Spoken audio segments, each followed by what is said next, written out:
ज्ञातारं तत्त्वानां वन्दे तद्गुणालब्धये।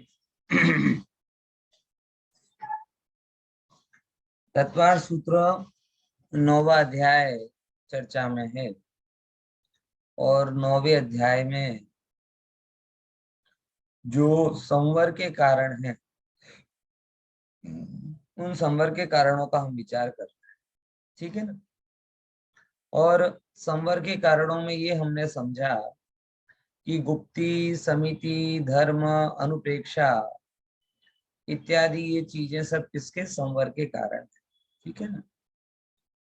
5 चीजें अपन ने देखी थी, गुप्ती, समिति, धर्म, अनुप्रेक्षा, परिचय, जय और चारित्र। इन सब कारणों से संवर होता है। और उसमें चर्चा में अपनी बात यहाँ पर आई थी कि देखो ये आश्रव का निरोध, आगमन, हाँ गुप्ती की गुप्ती और इसकी बात आई थी, चारित्र की चर्चा हो गई थी। हाँ गुप्ती की बात में आई थी कि भाई थोड़ा यहाँ से देखें अपन, धर्म ये सब का एक एक नॉर्मल चर्चा अपन ने ली थी, उसमें गुप्ती मुख्य लिए बराबर। किसे गुप्ती कहा, बोले जिसके बल से संसार के कारणों से आत्मा का रक्षण होता है, बराबर। फिर समिति किसे कहा, तो प्राणी पीड़ा के परिहार करने के लिए सम्यक प्रकार से प्रवृत्ति करना। जरा इसको समझते हैं, गुप्ती और समिति के बीच का फंडामेंटल अंतर क्या है, कोई बताएगा? गुप्ती और समिति के बीच की प्रमुख अंतर क्या है, बेसिक अंतर, फंडामेंटल अंतर किसे कहें? गुप्ती निवृत्ति परक है और समिति प्रवृत्ति परक। समझे क्या बोला? गुप्ती कैसी है, निवृत्ति परक, और समिति कैसी है, प्रवृत्ति परक। थोड़ा इसको और विचार लें कि अगर फर्स्ट प्रायोरिटी में बात की जाए कि मुनिराज से पूछा जाए कि भाई आपके पास 2 चॉइस है, इधर गुप्ती और समिति, तो मुनिराज किसे पसंद करेंगे, गुप्ती को कि समिति को? है बोलो। हाँ गुप्ती। गुप्ती को, क्योंकि संसार में प्रवर्तन करना ये मुनिराज की चॉइस नहीं, कमजोरी। स्वरूप में जमे रहना ये मुनिराज की चॉइस और मुनिराज की नहीं। हर एक साधक जीव की यही चॉइस होती है कि मैं आत्मा से बाहर ना जाऊं, बराबर। समझे कि नहीं समझे? तो जैसे हर एक साधक जीव की चॉइस के हिसाब से पूछा जाए तो एक ही चॉइस आती है, मुझे मेरे से बाहर ना जाना पड़े। लेकिन अगर जाना पड़े तो फॉर एग्जाम्पल अपन आज के टाइम के लिए इंडिया का वेदर है 42, 43, 44 ऐसा वेदर चल रहा है, बराबर।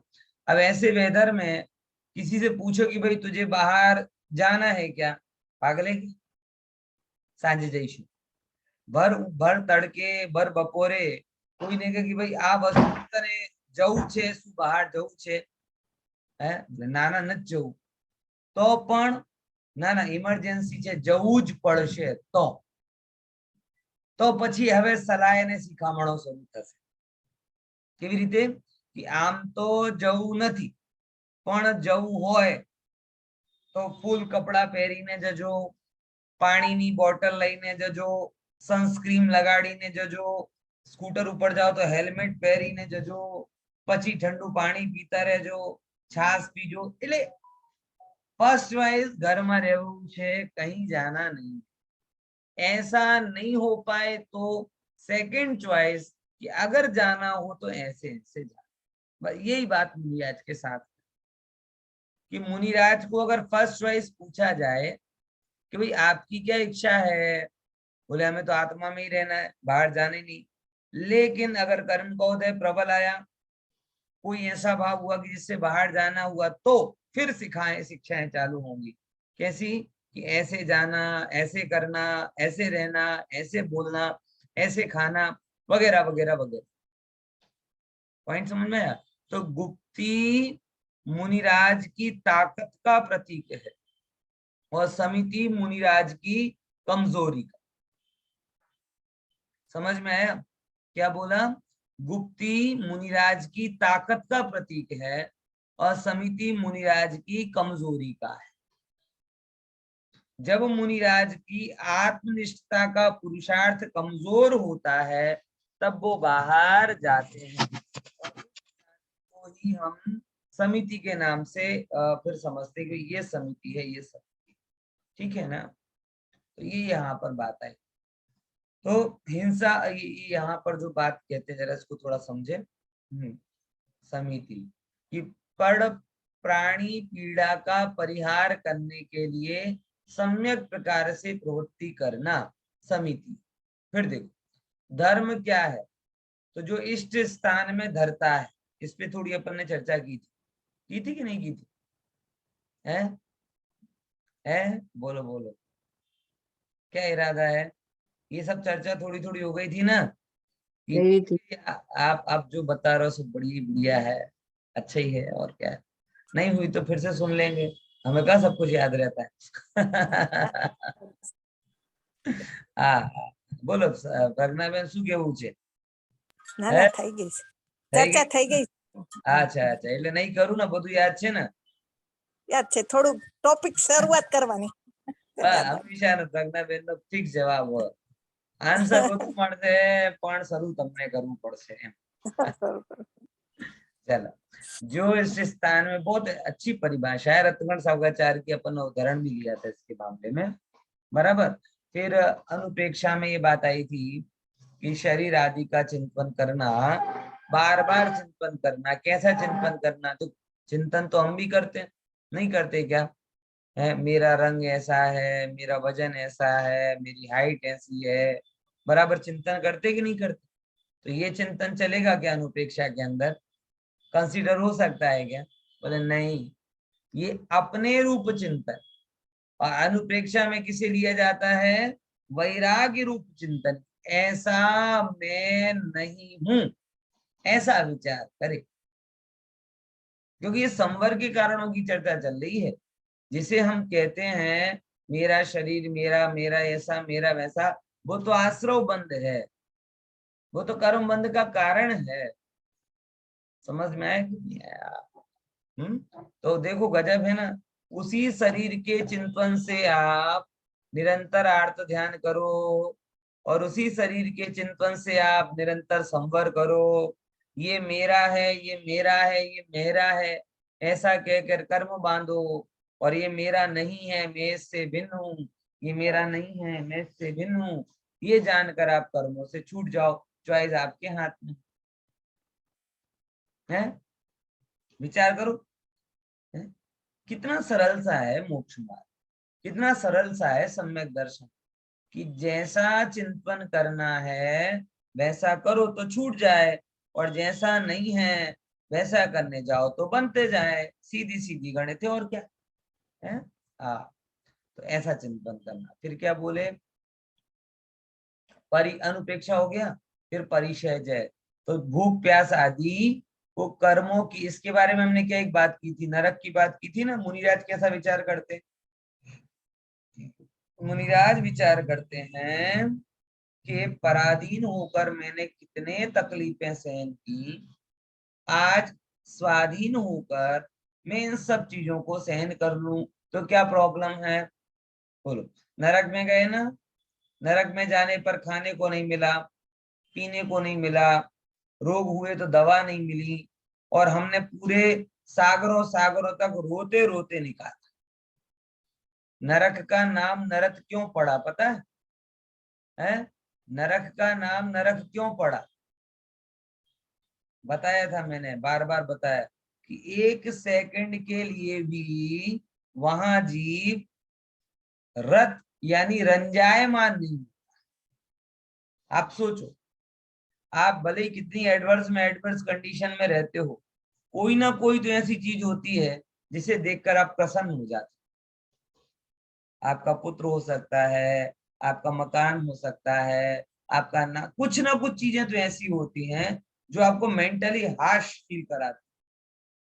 मे भी कितनी भी एडवर्स कंडीशन में कोई रहता हो, लेकिन वो कहीं ना कहीं, लेकिन नरक कैसा है? नरक कि जहां पर एक भी चीज ऐसी नहीं है जो आपको क्या करे, रंजायमान पने की प्रतीति करे। मतलब ऐसा है कि कहीं आप गुंडों की बस्ती में चले जाओ ना, तो कैसे डरे सहमे से रहोगे। अहमदाबाद जैसे अभी तो ठीक है, पहले के लोग बताते हैं जैसे किसी मुस्लिम एरिया में से निकलना हो ना, तो डर से जाते थे दिनेश भाई। ऐसा बार बार लगता था ना, जुआपुरा में से निकलना हो तो जल्दी निकले जल्दी निकले। मतलब ऐसे बहुत सारे हैं। एक अंदर में भय रहता था, क्यों? क्योंकि अपने नहीं लगते, शत्रु लगते। अब नरक आदि में सागरों तक ऐसे ही फीलिंग होती। अंधेरी रात में आप कहीं जा रहे हो, जंगल का विस्तार हो, बराबर आप कार में हो, आपके साथ परिवार भी हो, तो भी आपके अंदर में क्या रहता है? झड़पती निकली जाए, कहीं प्रॉब्लम ना आए तो साथ, कहीं प्रॉब्लम ना था तो बोलो, होता है कि नहीं होता? कैसी अंदर में बेचैनी होती है? समझ? नरक में ऐसा चलते ही रहता है, इसीलिए उसका नाम पड़ा है नरक। एक क्षण के लिए भी वहां पर जीव रत नहीं हो, वहां कोई अनुकूलता फील कराने वाली चीज ही नहीं, और उसके बावजूद हम वहां पे सागरों निकाल देते। और मनुष्य पर्याय में हमारा पोटेंशियल इतना कम हो जाता है, एक प्रतिकूल चीज आती है ना, घबरा जाते हैं, छटपटाने लगते हैं। जैसे जल में से पानी मछली को बाहर निकाल दिया हो ना, एक प्रतिकूलता में ऐसे छटपटाते, बराबर। મારા એક મિત્ર છે, હવે એમ કે આમ તો એસી ચાલે છે, બરાબર, ફૂલ ટાઈમ એસી હોય ઓફિસ, તો યાર જમવા માટે બહાર જાય ને તો હાશ હવે ઉનાળો ઝડપથી જાય તો સારું. તને વાંધો શું છે યાર, 24 કલાકમાં 10 કલાક તો ઓફિસમાં રહે, બરાબર બરાબર, બાકીના 10 કલાક ઘરે ઠંડક હોય. 10 કલાકમાંથી ચિલ્ડ એસી 24-26 નું એસી રહે છે, તને કઈ ઇશ્યુ જ નથી, બરાબર. અડધો કલાક માટે જમવા જાય, એમાં ઉનાળો ઉનાળો ને મંડી પડે છે. જો ઉનાળો ગયો તો કેરી જતી રહે છે, હા હા તો ના જાય ના જાય. એટલે આવા ઉનાળામાં આપણે ને કેરી કેવો ફીલ કરાવે? હાશની ફીલિંગ કરાવે. હા ચલો ઉનાળો છે ને તો કેરી આવે, પછી આદરા આવી જશે તો કેરી જતી રહેશે. વિચાર કરે. હા, એમ અહીંયા કહે છે ભાઈ, નરકની વિશેષતા આ જ कि सागरों સુધી भूख प्यास सर्दी गर्मी सबके दुख हम वहां सहन करते हैं। तो ज्ञानी कह रहे कि जब पराधीन होकर इतना सहन कर लिया, तो स्वाधीन होकर थोड़ा बहुत सहन करने में क्या दिक्कत? तो इसी हिसाब से परिचय कर दी। और चरित्र किसे कहते? चरित्र बहुत अच्छी परिभाषा दी है। क्या परिभाषा दी है? बोलो। જેનાથી હિતની પ્રાપ્તિ થાય અને અહિતનો પરિહાર થાય એને ચારિત્ર કહે છે. જો भूखे रहे, बराबर भूखे रहे, जगत में प्रसिद्धि मिली, आपने उसको रख लिया अपने अंदर, अब इससे हित की प्राप्ति हुई, अहित का परिहार हुआ, कि अहित की प्राप्ति और हित का परिहार। मान क्या है? मान क्या है? हितकारी कि अहितकारी? कितना अहितकारी? श्रीमद ऐसे फरमाते हैं कि जो इस धरा पर मान नहीं धरा होता तो मोक्ष इस धरा पर ही धरा होता। याद आता है? पढ़ा है? जो आ जग्या मान ना होय आ धरती ऊपर तो मोक्ष आ धरती पर मળી જાય। આટલું ભયંકર મનુષ્ય અને મનુષ્ય પર્યાયમાં, જેમ કે નરક ગતિમાં ક્રોધની મુખ્યતા, માયા નરક ત્રેંચ ગતિમાં કપટની મુખ્યતા, દેવ ગતિમાં લોભની મુખ્યતા, એમ મનુષ્ય ગતિમાં શેની મુખ્યતા છે? માનની મુખ્યતા છે। આ ચાર ગતિ પ્રમાણે ચાર કશાયનું વિભાજન કર્યું છે। એમાં સૌથી વધારે ઇમ્પોર્ટન્ટ શેને કીધું છે? માન। શા માટે ઇમ્પોર્ટન્ટ? संसार માટે इम्पोर्टेंट। आ रहा है कि नहीं आ रहा? तो आपने व्रत किया, उपवास किया, शरीर के लिए खाना पीना देना छोड़ा, लेकिन किसके लिए? शरीर का कम बिगाड़ करने वाले और आत्मा का ठीक ठीक आत्मा जिसको छूता भी नहीं, ऐसे भोजन आदि को छोड़कर जो शरीर का भी बिगाड़ करता है और आत्मा का भी बिगाड़ करता है, ऐसे मान नामक भयंकर वायरस को अपने अंदर बुला लिया, तो चारित्र कैसे हुआ? पॉइंट समझ में आया क्या कह रहा हूं? फिर से, भोजन है एक तरफ, आपकी शरीर की क्रिया है, बराबर। ये कितनी ऊपरी, एकदम ऊपरी, इसमें कोई बहुत बड़ी गहराई नहीं है, ना खाने पीने में, ना पांच इंद्रिय के विषयों में। बहुत ज्यादा अगर आप देखोगे तो आप उससे भिन्नता महसूस कर लेते। तो एक तरफ तो उसकी प्रवृत्ति हुई, प्रवृत्ति बुरी है, अच्छी बात है, लेकिन वो प्रवृत्ति छोड़कर मैंने उसका मान कर लिया, वो उससे बुरी बात। पॉइंट समझ में आएगी? एक बार भोजन करना चालू किया और तब से पूरी दुनिया में बताते फिरते हो कि हम तो एक बार खाते हैं, हम तो एक बार खाते हैं, हम तो तपस्वी हो गए, ना एकासन वाले, ना वैष्णव वाले, ना हम तो ऐसे ना वैसे। बोलो, एक बार भोजन, भोजन ने किसका बिगाड़ किया? आत्मा का को तो छुआ नहीं, और शरीर का थोड़ा बहुत बिगाड़ किया, और उस भोजन को छोड़कर हमने मान को लिया, और मान को पकड़ लिया तो शरीर का भी बिगाड़ हुआ, आत्मा का भी बिगाड़ हुआ। मेरे क्लास में एक क्या कहते हैं, कलीग से मेरी, उसने 31 उपवास की, 31 नहीं, 55 जितना उपवास किया था, 55 उपवास की। उसका एक दिन मैंने स्टेटस देखा, the great religious personality it me. कौन से दिन? 17वें 18वें दिन उपवास में स्टेटस डाला। कौन सा? The great religious personality it's me. बेटा उसका पूरे 18 दिन का उपवास कितने का? बस ग्रेट ग्रेट ग्रेट होने। ग्रेटनेस से ज्यादा फुलिशनेस कुछ नहीं। ग्रेटनेस ये फुलिशनेस की पर्याय। जो जो अपने आप को महान मानता है वो ना अपने को जानता है, ना कुदरत की व्यवस्था को जानता है। अच्छे अच्छे महान धरती पे धूल खा रहे। अलेक्जेंडर द ग्रेट अब कहां पर?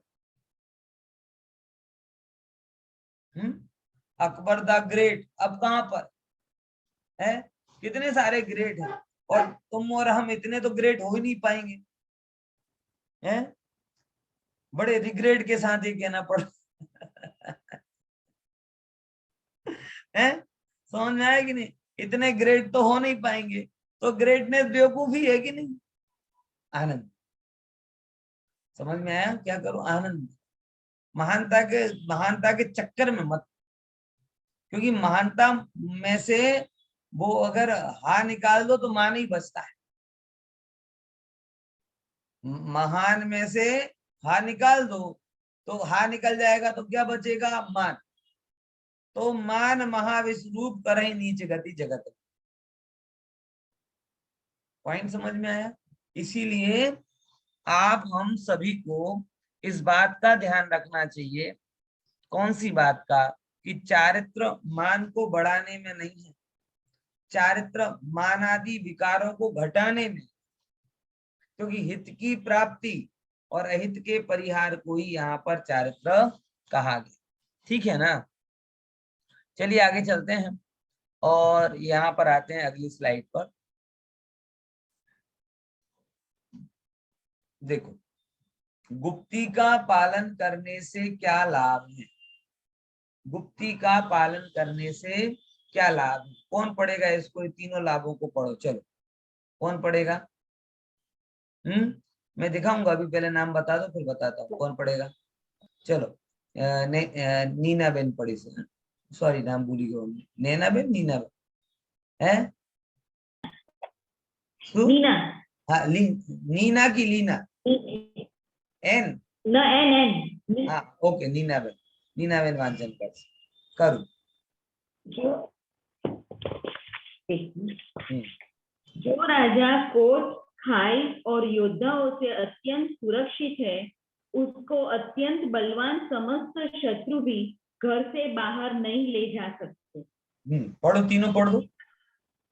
उसी प्रकार जो मुनि इन गुप्तियों से अत्यंत सुरक्षित है, उनकी आत्मा में कर्म रूप समस्त शत्रु कभी किसी प्रकार का विकार उत्पन्न नहीं कर सकते हैं। बराबर। इस प्रकार युद्ध में कवच पहनने वाला योद्धा बाणों से घायल नहीं होता, उसी प्रकार तीन गुप्ती सहित योगी असंयमादिक बाणों से कभी चलायमान नहीं हो सकता है। बराबर। अब देखो यहाँ पे क्या बात है कि जो राजा, आपको पहले पुराने जमाने का पता हो शायद कि हर एक राजा किले में रहते थे, कोट मतलब किला, और हर जगह पे अगर राजा किले में है तो सुरक्षित है और किले के बाहर है तो असुरक्षित। बड़े से बड़ा राजा हो, सम्राट हो, शहंशाह हो, और सामने कौन हो, एक छोटा राजा हो, सेना भी छोटी हो, लेकिन अगर वो छोटा राजा भी किले में हो तो किसी बड़े राजा की ताकत नहीं कि उसे बाहर निकाल। आप लोगों ने में कभी देखा है कोई फोर्ट देखा है, किला इंडिया में जैसे गए हो, जयगढ़ का किला, आमेर का किला, हम लोग जयपुर में पढ़ते थे ना, देखे आमेर का किला, जयगढ़ का किला, बड़े बड़े किले होते। और किले मतलब ऐसे किले होते थे कि राजा तो रहते ही रहते थे, प्लस साथ में नगर के सारे प्रसिद्ध लोग आ जाते थे, वहीं रहते।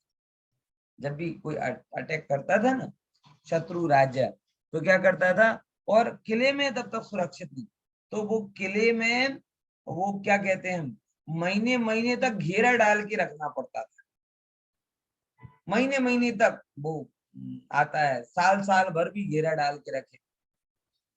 ऐसे इतिहास में पढ़ने में आता है, 1.5-2 साल तक किले की कब तक इंतजार करता था वो, कि जब तक वो रसद पूरी खत्म ना हो जाए, पानी और अन्न खत्म हो जाए, भूखे मरने लगे, तब जाके फिर वो बाहर मरने के लिए किले से बाहर आते थे, और जब किले से बाहर आते थे तब जाकर उन पर आक्रमण हो सकता। पॉइंट समझ में आया कि नहीं आया? यानी ये बात तय है कि किले में घुसकर कोई मार नहीं सकता, और जो जाएगा वो मर जाए। छोटे से वैसे ही यहाँ पर बोला, ये तीन गुप्ती कैसी हैं, ये मुनिराज का किला है, कोट है, कवच। जैसे कोई किले में रहे, छोटे मुनिराज हों चाहे बड़े मुनिराज, जो तीन गुप्ती में रहते हैं उनको कोई भी कर्म का शत्रु बाहर नहीं ले जा सकता। आप विचार करके देखो, कर्म का उदय आएगा तो किस रूप में आएगा, है किसी ना किसी रूप में तो आएगा, मन वचन काय की क्रिया के रूप में। अगर आप मन वचन काय कुछ करो ही नहीं तो क्या कर लेगा कर्म का उदय, विचार करो, कैसे आपको हैरान करेगा, है?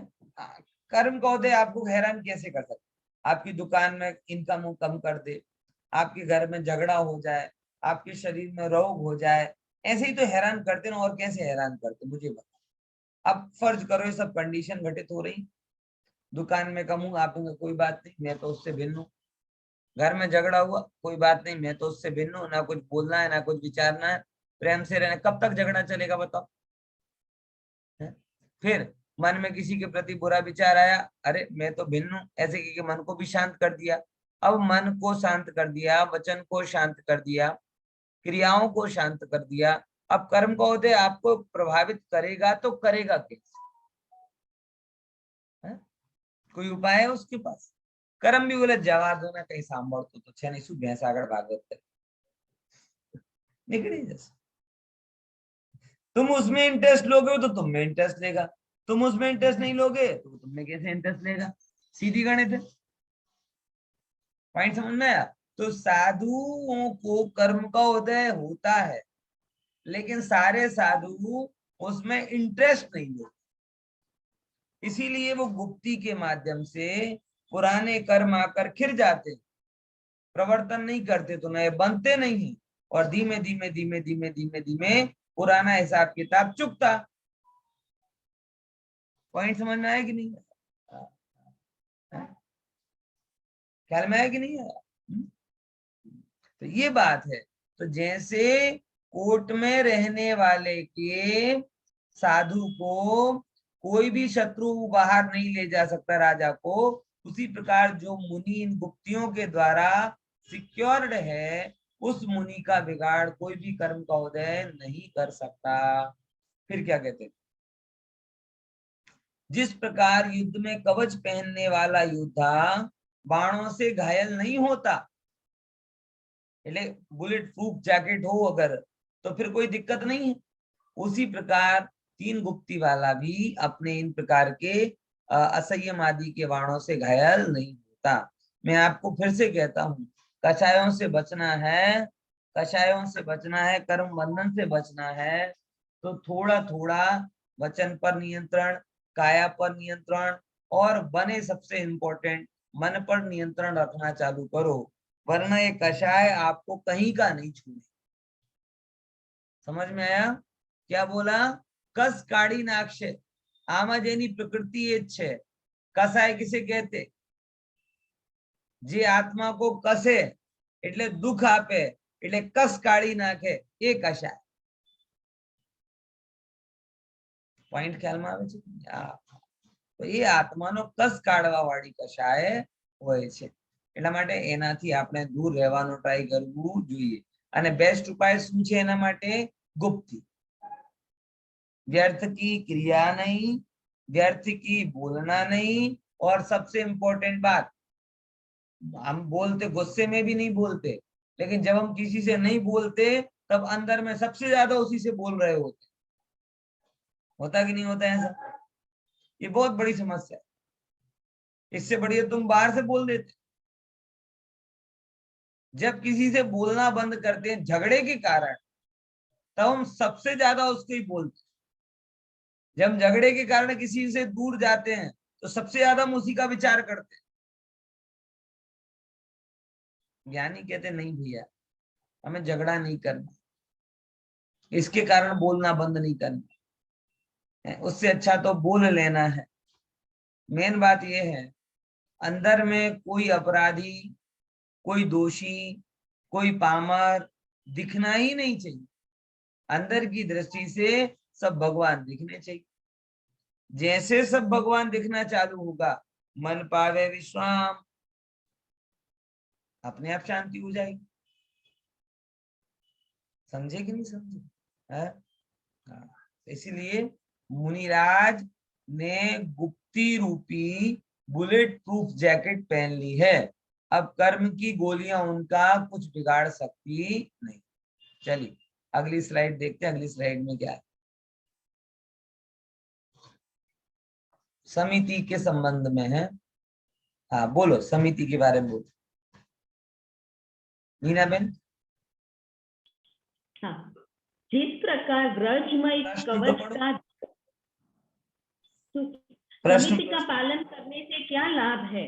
हाँ, जिस प्रकार व्रजमय कवच का धारक पुरुष बाणों की लगातार वर्षा से अपराजित रहता है, उसी प्रकार समिति रूपी कवच को धारण करने वाला साधु पाप रूपी बाणों से अजय रहता है। बराबर। कौन सा कवच है? वज्रमयी। वज्रमयी समिति की तुलना एक वज्रमयी कवच से की। जैसे जो कवच अगर वज्र का बना हो तो वो लगातार होने वाली बाण वृष्टि से सुरक्षित रहता है, अगर वज्र का बना है। बराबर। ऐसे ही जिसने अपने जीवन को समितियों में बना के रखा है, वो कर्मों की वृष्टि से भी बची रहती। ये उपमा की। बराबर। इसीलिए जैसे बारिश में बचने के लिए छाता यूज करते हैं, तूफान से बचने के लिए घर का प्रयोग करते हैं, ऐसे ही कर्मोदय की भयंकर बारिश से बचने के लिए हमें समिति रूपी सुरक्षा की जरूरत होती है, वज्रमयी सुरक्षा की जरूरत। ठीक है ना? आगे अगला पढ़ो।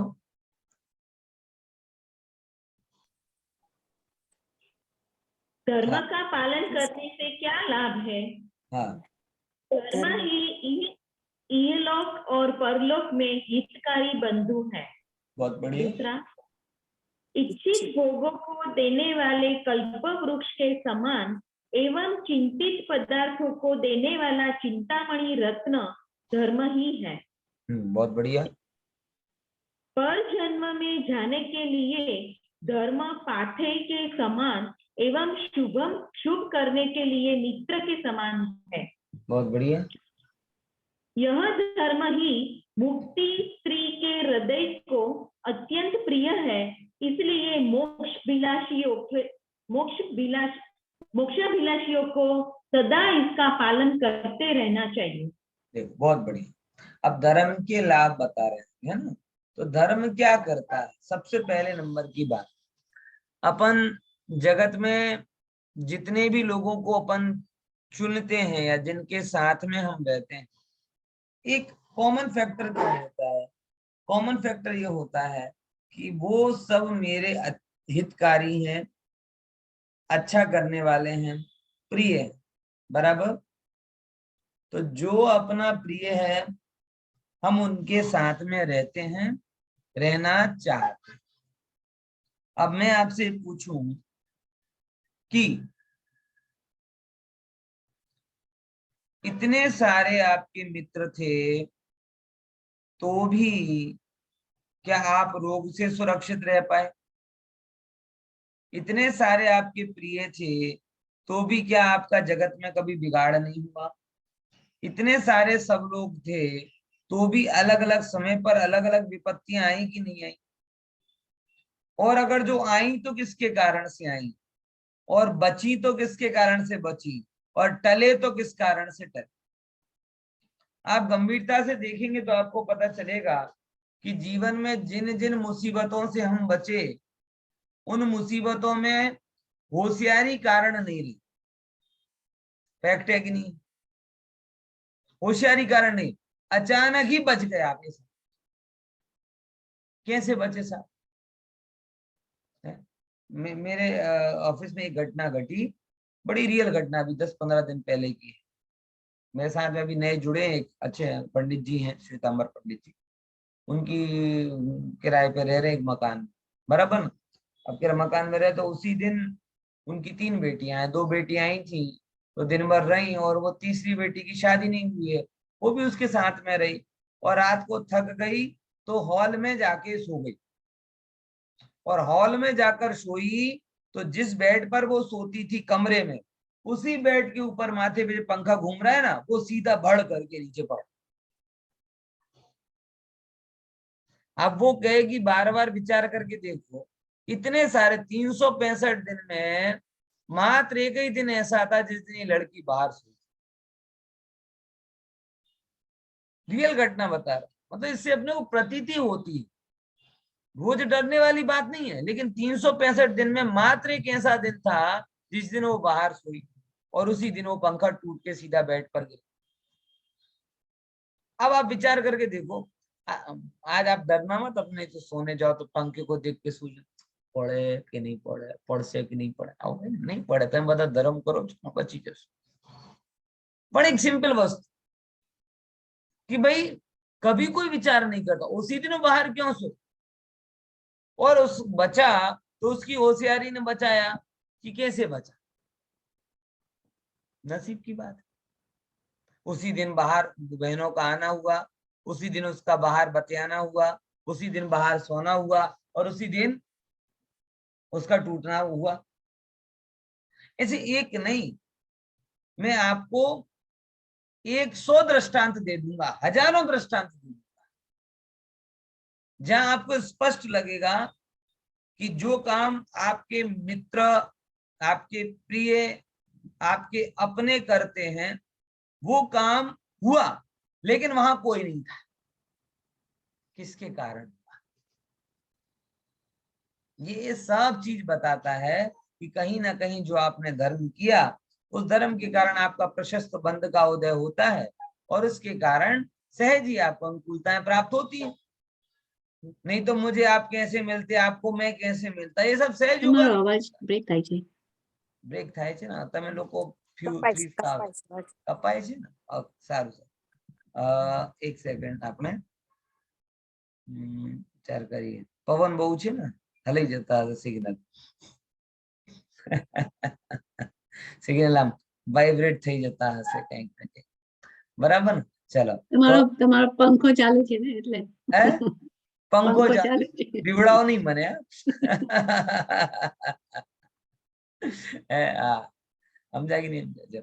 तो हमें विचार करो कि मैं क्या बता रहा था आपको, अभी बराबर आ रही कि नहीं आ रही आवाज? है आ रही आवाज? હા બરાબર. બરાબર આવે? બરાબર આવે. હા બરાબર. હવે જેમ આવે ને તેમ જણાવજો, કેમ કે આપણે બસ બીજો ઓપ્શન પણ છે એ કરી લઈશું. तो एक बड़ी इंटरेस्टिंग बात मैं आपको बता रहा था कि आपके प्रिय आपके लिए जो करते हैं वो अचानक आपके लिए हो रहा है, किसके कारण है? किसके कारण हो रहा है? तो वो बात यहाँ बता रहे हैं कि भैया देखो, ये इस चीज को जरा गहराई से समझो। धर्म मतलब इहलोक में और परलोक में, इहलोक में आपकी अनुकूलता के लिए बंधु है और परलोक में आपकी सदगति में बंधु। बंधु मतलब मित्र, भला, आपका हित चाहने वाला, वेल विशर। बाकी तो कोई आपसे जेलसी भी करे, और सही बताऊं ना, जगत में एकदम निर्दोष मित्र खोजना भी बड़ा मुश्किल है, बराबर? क्योंकि भले ही वो ह्यूमनेटिव नेचर कहलाता है कि जैसे आपका बहुत कम लोग इससे दूर रह पाते कि जो आपके प्रिय मित्र हैं, आपकी कोई उपलब्धि होती तो बाहर से उन्हें आनंद भी होता है, लेकिन अंदर से कहीं ना कहीं वो एक भाव भी आ जाता है, इसका हो गया मेरा रह, बराबर है? समझे कि नहीं? वो 3 इडियट पिक्चर में एक डायलॉग बोलते हैं ना कि दोस्त पहला आता है, नहीं सॉरी क्या था वो डायलॉग, हाँ, उस दिन मुझे ह्यूमन नेचर का पता चला कि दोस्त के फेल होने पर दुख होता है, लेकिन दोस्त टॉप कर जाए तो ज्यादा दुख होता है। ये एक उसका एक डायलॉग है, मुझे बड़ा अच्छा लगा, मैंने ये सही बोला है, इतना बड़े मजाकिया लहजे में बड़ी सही बात कह दी। ये आपका प्रिय से प्रिय भी हो, लेकिन उसको उपलब्धि मिलती तो अपने को लगता है यार उसको हो गई, मेरे में क्या कमी थी, मैं भी तो उसके ही जैसा। ये बात उसे थोड़ा दुखी कर, भाई तू उसके जैसा टैलेंट में हो सकता है, लेकिन पुण्य में दोनों एक थोड़ी होंगे समान। समझे? ये मैं आपके संबंधों में सहजता आए इसके लिए कह रहा हूं, क्योंकि जो जितना ज्यादा प्रतिभाशाली होता है ना, उतना ज्यादा कुंठित होता है। कुंठित समझ गए ना? मतलब क्या बोले उसको, खुन्नस वाला थोड़ा का, क्योंकि उसे लगता है मेरी प्रतिभा के हिसाब से मुझे मिल नहीं रहा, मेरी प्रतिभा के हिसाब से मुझे मिल नहीं रहा, मेरे से कम वाले को ज्यादा सैलरी मिल रही है, मेरे से कम वाले को ज्यादा प्रसिद्धि मिल रही है, मुझे नहीं मिले, मुझे ये भाव उसके अंदर में क्या करता रहता है, लगातार खुन्नस सी करता है। उनको ही समझना चाहिए कि भाई मे बी आप टैलेंट में ज्यादा हो सकते हो, क्षोभसम में ज्यादा हो सकते हो, लेकिन पुण्य में ज्यादा होना चाहिए ना।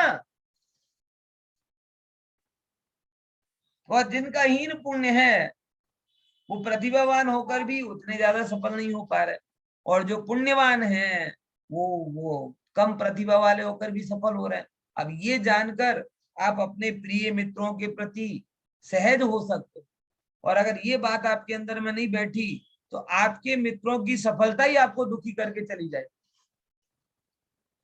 अगर आपके अंदर में किसी के भी अंदर में ऐसी मानवीय कमजोरी तो नहीं कहता, ऐसा विकार पड़ा हुआ हो तो प्लीज उसको दूर करने की कोशिश करो। जीवन इन चीजों में व्यर्थ में गंवाने के लिए है ही नहीं।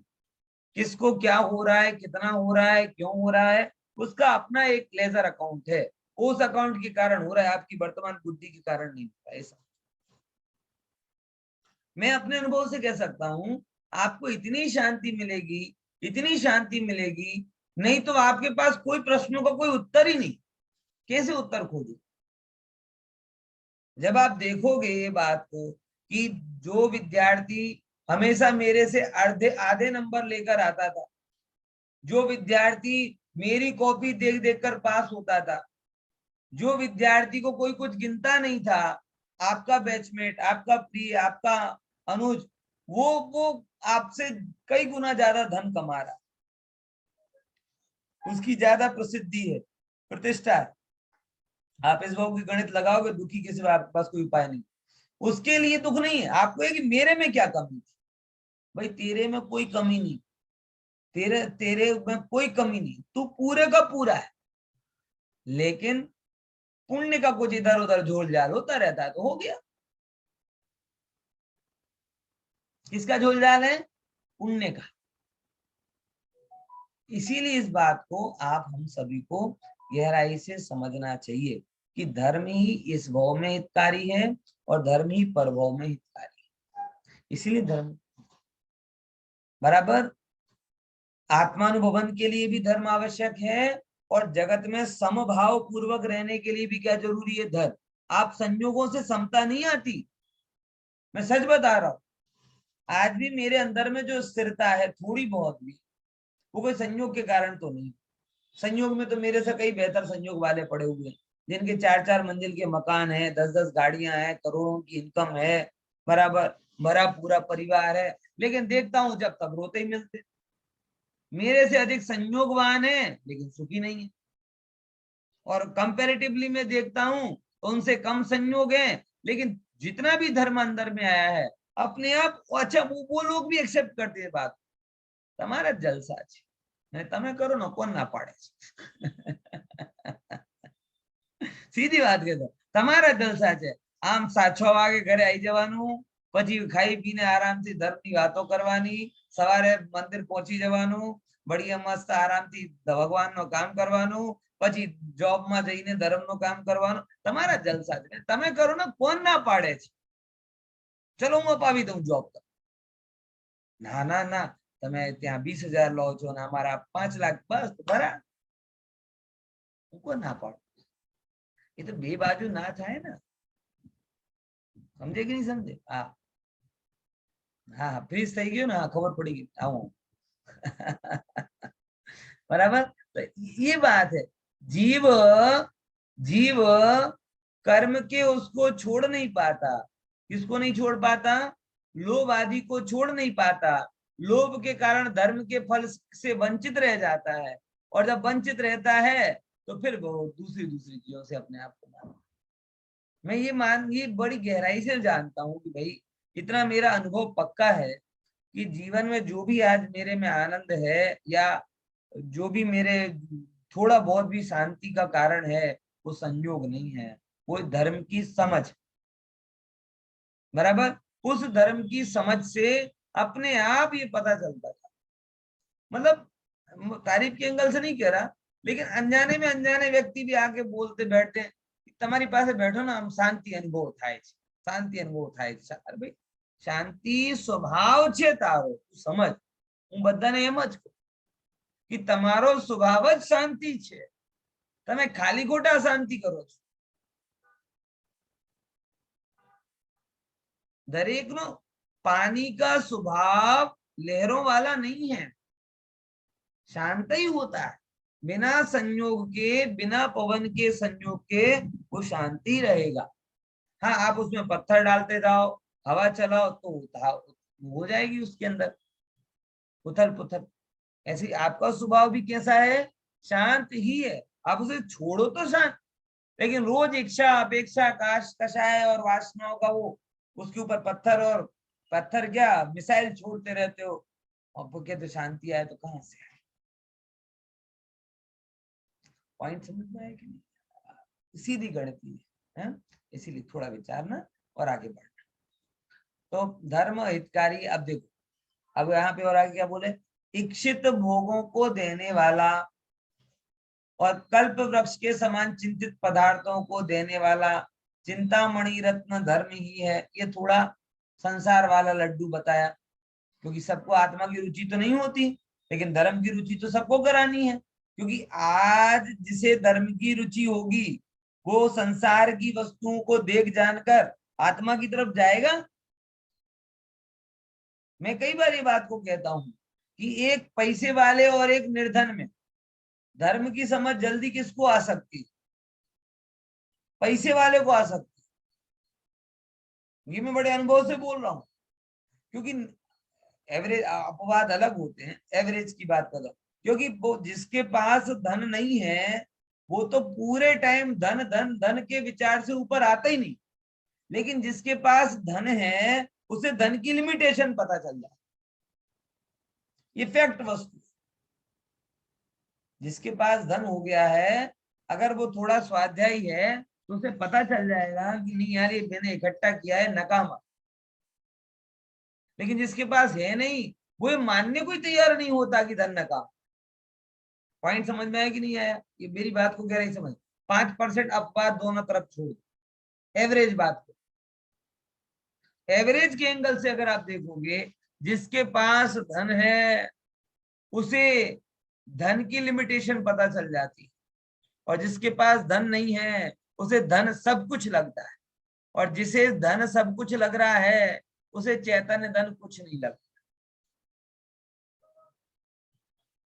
और जिसे धन को पता है कि भाई देखो मेरे पास पड़ा हुआ है, लेकिन जैसे बबुए के भी ये सब आगे ना, गर्मी चालू हो गई तो मेरे जितने भी ऑफिस में आते हैं पंडित सब बार्गेनिंग करने में लग गए। बोले कि तू कौन से सेंटर में जाएगा, बोले तू कैसे सेंटर में जाएगा, बोले फलाने सेंटर से 51,000 का ऑफर आया, बोले फलाने सेंटर से 1 लाख का ऑफर आया, फलाने में 30,000 मिल रहे हैं, बोले ये ऐसा है कुछ, ये सब बातें चल रही। एक ने बोला कि 5,000 की बात किसी ने बोली तो क्या बोलता है कि 5,000 रुपया तो मैं संवत्सरी की सामयिक करवाने के लेता हूं, तुम 5,000 में 8 दिन मुझे रखोगे? अंडर एस्टिमेट कर रहा, ऐसा चल रहा है, ऐसी बार्गेनिंग चल रही है। समझ में आया कि नहीं आया? लूट मची।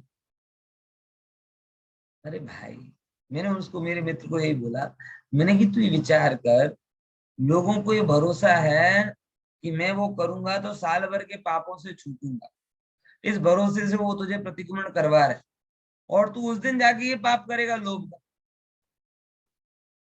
मतलब तुम नहीं समझते, ऐसे ऐसा थोड़ी होता है। घर लेकर बैठे हैं, परिवार लेकर बैठे हैं, बराबर ऐसा थोड़ी होता है। मैंने भाई मैं भी लेकर बैठा हूं, मेरे को कोई थोड़ी धन्ना साली भद्र के जैसे हर दिन की क्या आती है ना, श्वेतांबरों में कहानी आती, शायद आपको पता हो।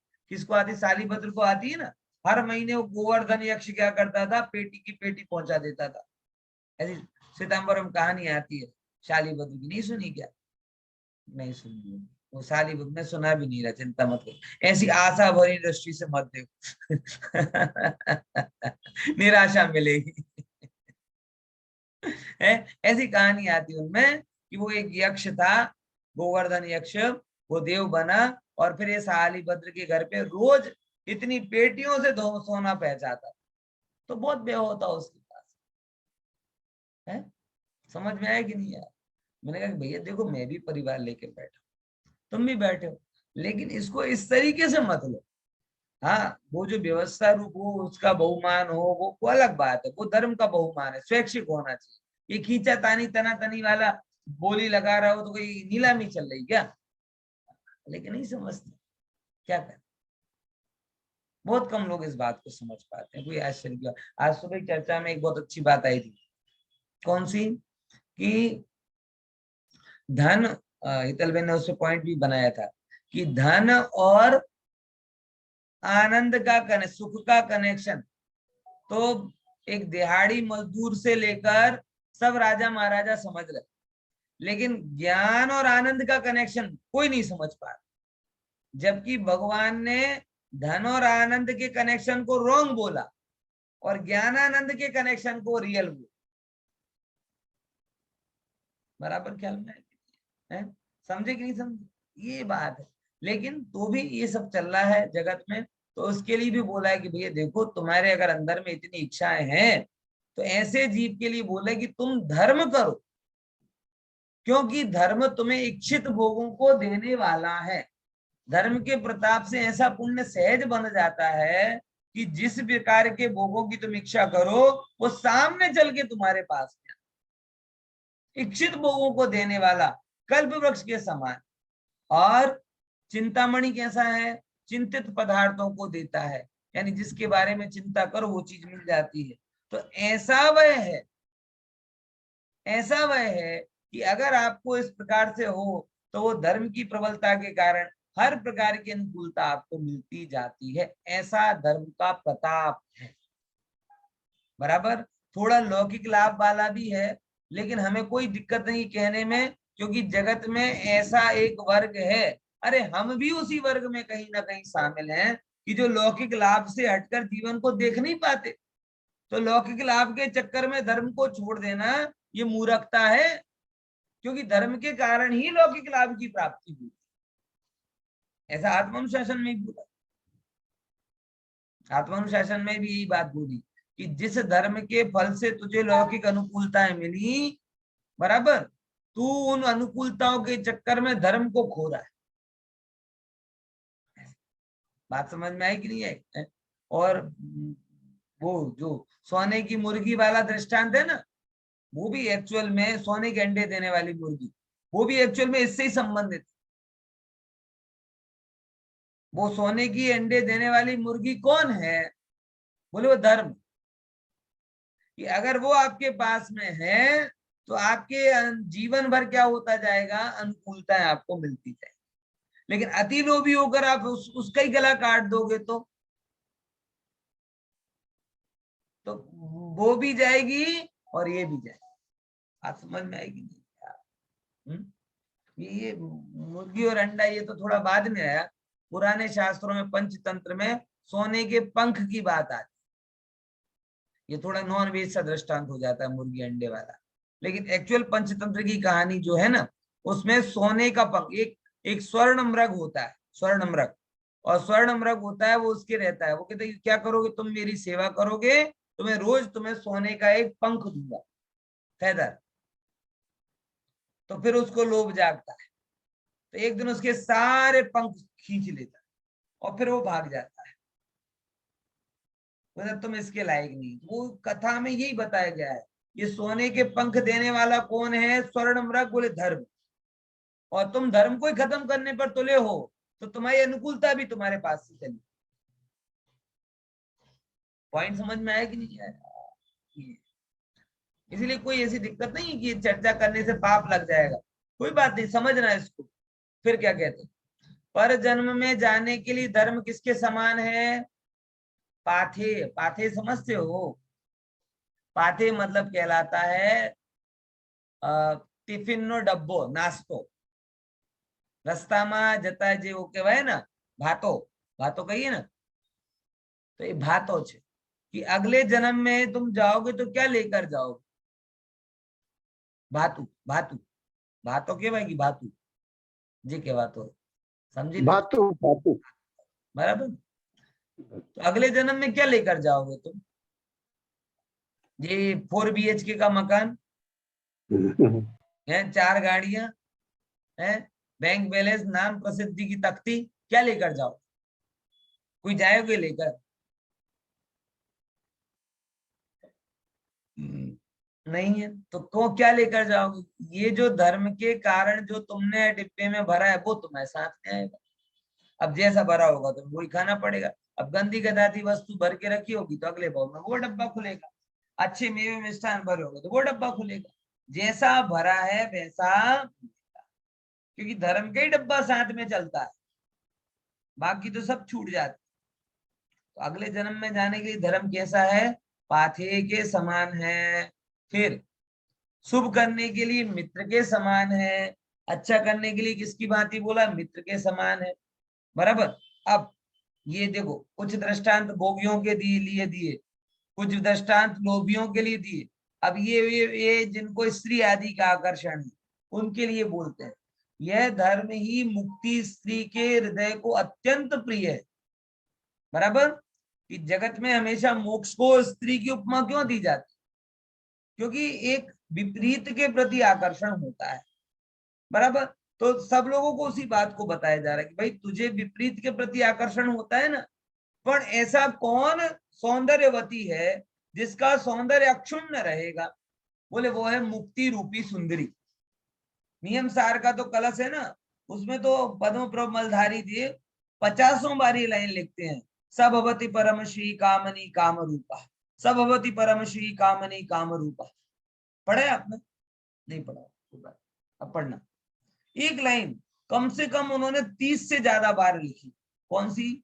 जो ऐसा करता है सा भवती परम श्री वह मुक्ति रूपी लक्ष्मी के काम रूपा, मतलब उसका योग्य बनता है, उसका स्वामी बनता है। कौन? जो इस प्रकार का काम। ऐसे कहकर मुक्ति को स्त्री की उपमा देकर उसके प्रति आकर्षण उत्पन्न कराए कि भैया ये धर्म को जाने पाने के लिए इस प्रकार से इसका पालन करना चाहिए। तो ठीक है ना।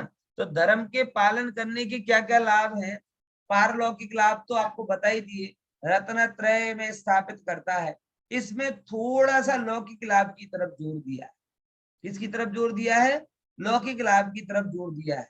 मुझे इतना बता दो, लौकिक लाभ पर जोर देना उचित है कि अनुचित? दिनेश भाई क्या कहना?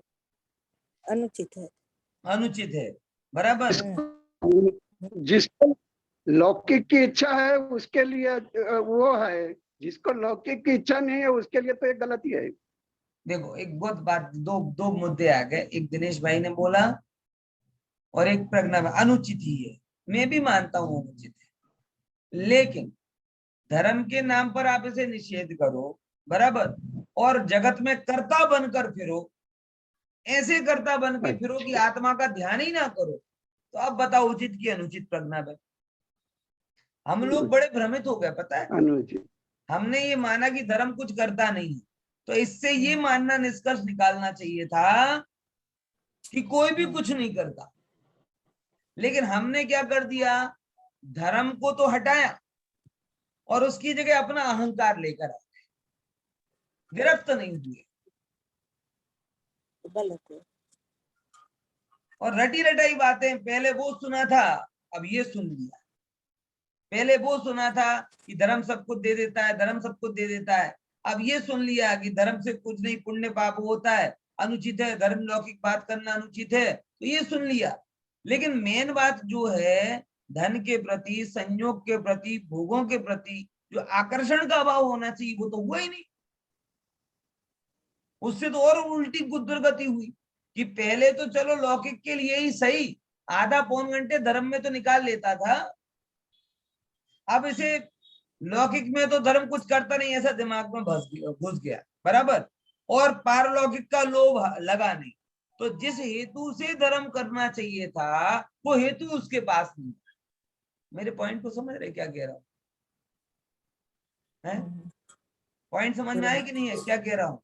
बहुत गहरी बात कह रहा हूँ कि एक्चुअल में ये बात सुनकर संसार से विरक्तता होकर आत्मरुचि होनी चाहिए थी, लेकिन वो हुई नहीं। उल्टा क्या हो गया कि नहीं, लौकिक की धर्म से कोई अनुकूल अपने पुण्य पाप से आती है। अब वो पुण्य पाप की तो बात कर रहा है, लेकिन अंदर में हम जितना संसार में लगेंगे उतना हमें मिलेगा। तो वो पहले जो थोड़ा बहुत टाइम भी देता था, पूरा टाइम किसमें देने लगा? लौकिक कामों में देने, क्योंकि आत्मा का अगर धर्म करने का आकर्षण ही नहीं है उसके पास, क्यों करे वो? आत्मा के प्रति रुचिवंत हुआ नहीं, भोगों के प्रति अरुचिवंत हुआ नहीं, भोगों का रसकस उसके लिए जोरदार पड़ा हुआ है और लगता है कि बाहर के काम भोग दिलाते हैं, इसलिए बाहर की तरफ दौड़ता है।